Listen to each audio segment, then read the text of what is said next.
programa de Apuesta Nacional, Lo demás no importa nada. Una coproducción entre la radio pública y el Centro de Estudios en Políticas de Estado y Sociedad, CEPES.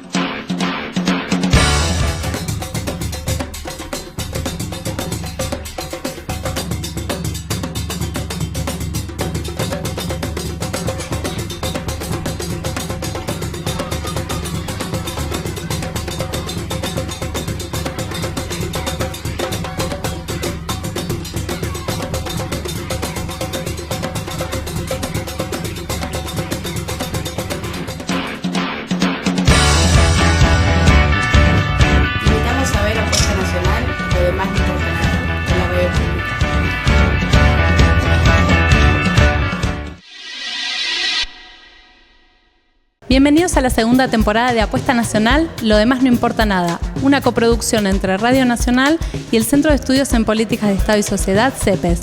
Para nuestro primer programa entrevistamos al diputado nacional Gonzalo Sibila, del Frente Amplio de Uruguay. Con él estuvimos charlando sobre integración regional y el rol de las nuevas generaciones en la política. Los invito a que lo veamos.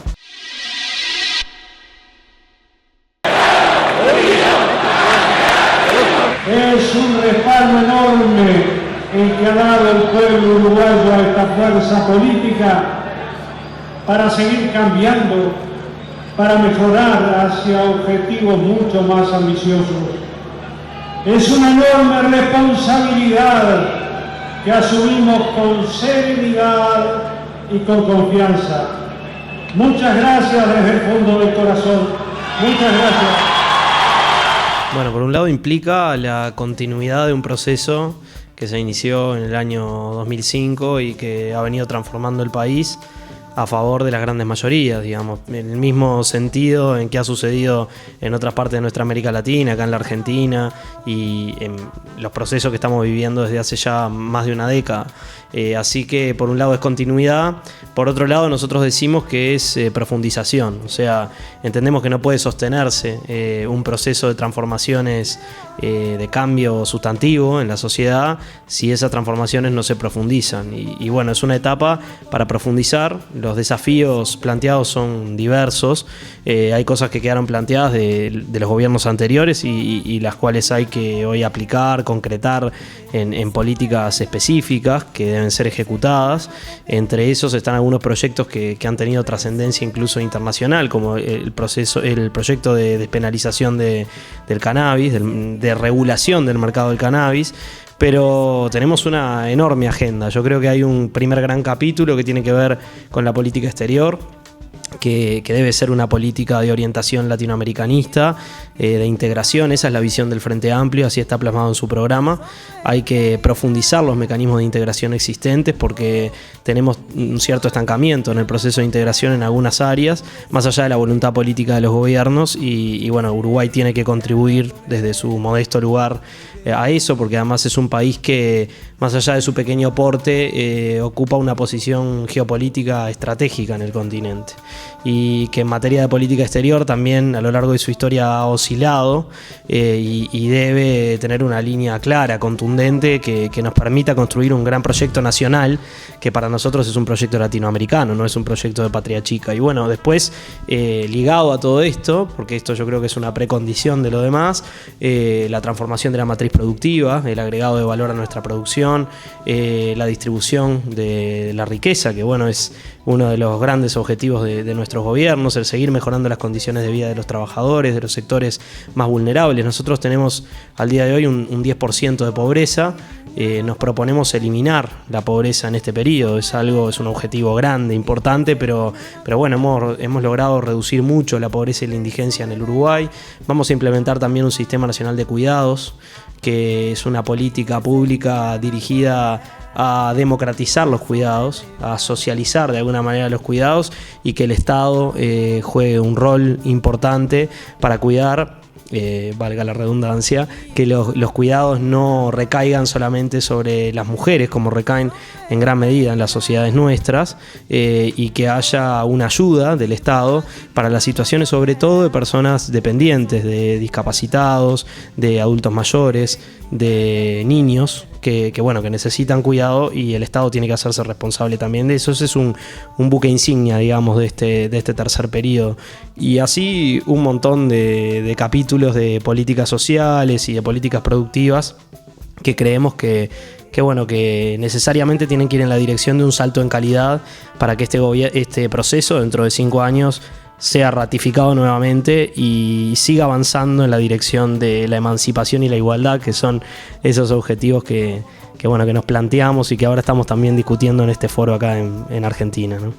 Nosotros decimos que fue una hazaña eso prácticamente, ¿no? Porque uno mira las sociedades latinoamericanas y mira el discurso de las derechas y de estas nuevas derechas, entre comillas, que se visten de otros ropajes pero que son lo mismo en relación a los intereses que defienden, ¿no? Y está muy centrado en la cuestión de la seguridad. La gente a veces siente miedo. Todos podemos sentir eventualmente un poco de miedo cuando ves que hay determinadas situaciones que pueden derivar en una vulneración de tu vida o de tu propiedad, ¿no? Que eso obviamente está muy instalado además en nuestra cabeza como algo fundamental, ¿no? En estas sociedades en las que vivimos. Y sin duda hay un proceso de segregación social de mucho tiempo que ha tenido consecuencias de violentización de la sociedad, no solamente de los pobres, ¿no? Porque ese es un esquema también muy, muy jodido en el que a veces incurrimos también nosotros en el discurso, ¿no? La violencia no procede de los pobres, la violencia procede de un sistema que es estructuralmente violento y que engendra violencia en las relaciones sociales, y esa segregación también es la segregación de los ricos que viven en barrios privados, ¿no? Es la segregación del que no quiere integrarse con el otro o del que no se siente parte de una misma cosa con el otro, y eso sin duda produce inseguridad y sensaciones de inseguridad en las personas, porque no hay relaciones de complementación o de cooperación, sino relaciones de competencia y de mucha violencia en la sociedad. Ese es un dato que tenemos que recoger y que problematizar. En ese panorama, y con una derecha que simplifica este planteo y que se para en la pulsión primaria del miedo, y desde ahí construye un discurso represivo, un discurso según el cual el orden se impone a palos y con normas que inflen las penas, ¿no? Modelos que en realidad fracasaron en todo el mundo. Nosotros veíamos muy difícil poder ganar en esta instancia, o sea, derrotar ese plebiscito, que además fue una iniciativa de una derecha que apeló a un instrumento de democracia directa, un instrumento que en general hemos utilizado nosotros, ¿no? Que es consultar al conjunto de la sociedad, y que quiso poner en ese aspecto un eje de la campaña, ¿no? No podían cuestionar al gobierno por sus resultados económicos, no podían cuestionar al gobierno por sus resultados sociales. Entonces la cuestión era hacer hincapié en los problemas de seguridad pública y decir, esto hay que resolverlo bajando la edad de imputabilidad. Nosotros lo que dijimos durante toda la campaña, yendo concretamente a lo que me preguntabas, es que ese planteo era un planteo estigmatizador de los pobres y de los jóvenes, digamos. O sea, la propuesta iba dirigida a bajar la edad de imputabilidad penal para algunos delitos, no para todos los delitos. Para algunos delitos que en general cometen personas de los sectores más vulnerables de la sociedad, y enfocaba o seleccionaba como factor fundamental del problema a una generación, a una franja etaria, ¿no? Entonces vos decís, ¿qué problema de seguridad vas a resolver bajando la edad de imputabilidad de 18 a 16 años? Está ahí el problema de inseguridad en el Uruguay. Son esas las personas que más delinquen. Es con inflación de penas que en todo caso resolvés esa situación. Bueno, esta discusión fue la que dimos en la campaña, demostrando en primer lugar que el porcentaje de gurises de entre 16 y 18 años que cometen delitos es un porcentaje ínfimo en relación a la cantidad de pibes que hay en el Uruguay, que no ese es el componente fundamental del delito en el Uruguay, y que además este tipo de modelo inflacionario de penas, lo que nosotros decimos que es demagogia punitiva, demagogia represiva, no ha conducido a ninguna parte en ningún lado del mundo, ¿no? Entonces, con este discurso, dando este debate, que es un debate cultural de fondo también sobre cómo resolvemos nuestro problema de convivencia, es que logramos ganar.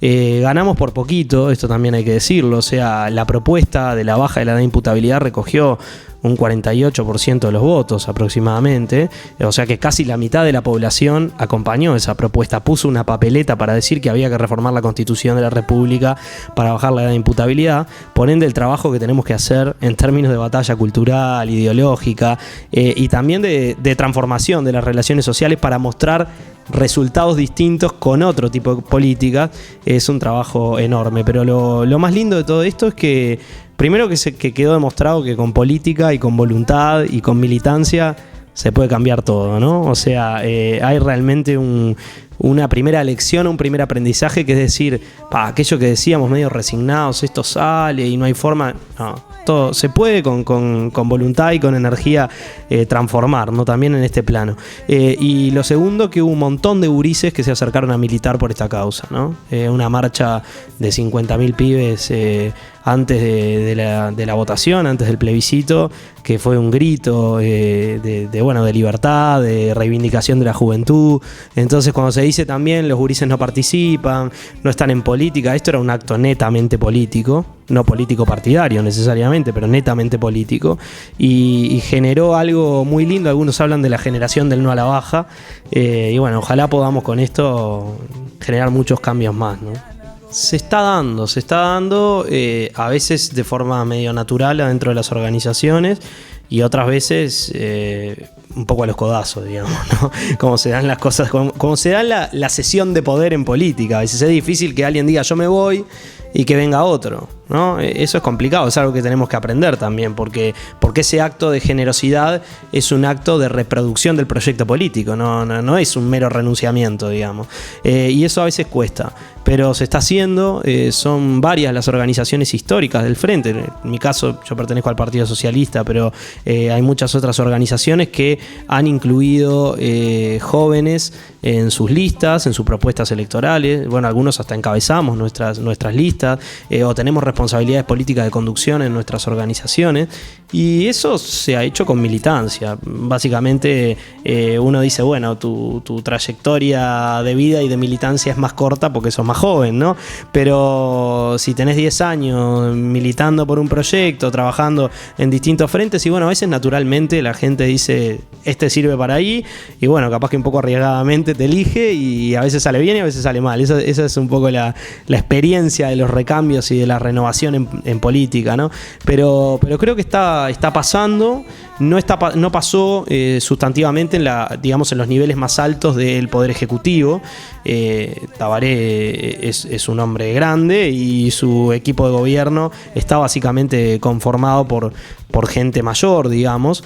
Pero bueno, en otros niveles de gestión se han incorporado gurises, gente más joven que está trabajando intensamente en distintas áreas, y a nivel del Parlamento, del Poder Legislativo, hay una interesante renovación también.